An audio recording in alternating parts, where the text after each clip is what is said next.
نبی پاک علیہ السلام تبوک سے واپس آ رہے تھے، رستے میں مقام جارانہ پر حضور علیہ السلام نے حضرت بلال حبشی رضی اللہ تعالیٰ عنہ سے ایک مقام پہ فرمایا اذان پڑھو۔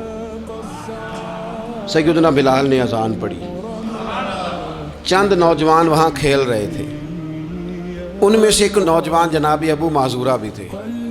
انہوں نے حضرت بلال حبشی کی آواز کی نقل اتاری۔ یہ اگر نیت اچھی ہو نا تو اچھوں کی نقل بندے کو تار دیتی ہے۔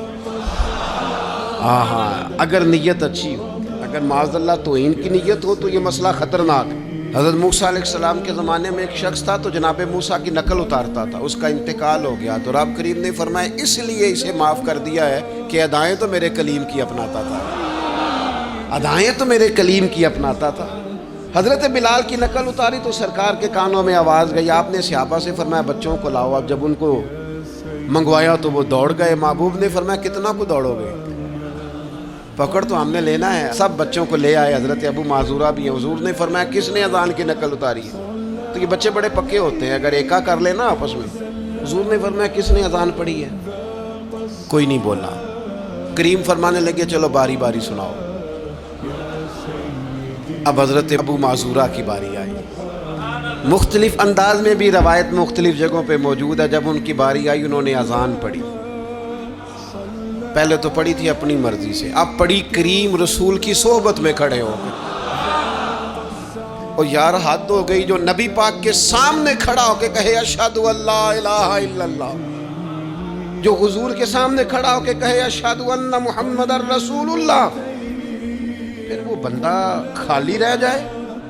حضور نے فرمایا کتنی سونی ہے تیری آواز۔ اور پھر سرکار نے ان کے سر پہ ہاتھ پھیرا، پھر ان کے دل پہ ہاتھ پھیرا۔ تھوڑی دیر ہوئی ایک آیا کالیاں زلفاں والا، ایویں تھوڑی دیر ہوئی ایک آیا کالیاں زلفاں والا، دو کڑیاں میرے من وچ رکیا ہے تے کر گیا نور اجالا۔ ہر چیز تبدیل ہو گئی۔ محبوب نے دعا کی اللہ انہیں اسلام کی ہدایت دے دے۔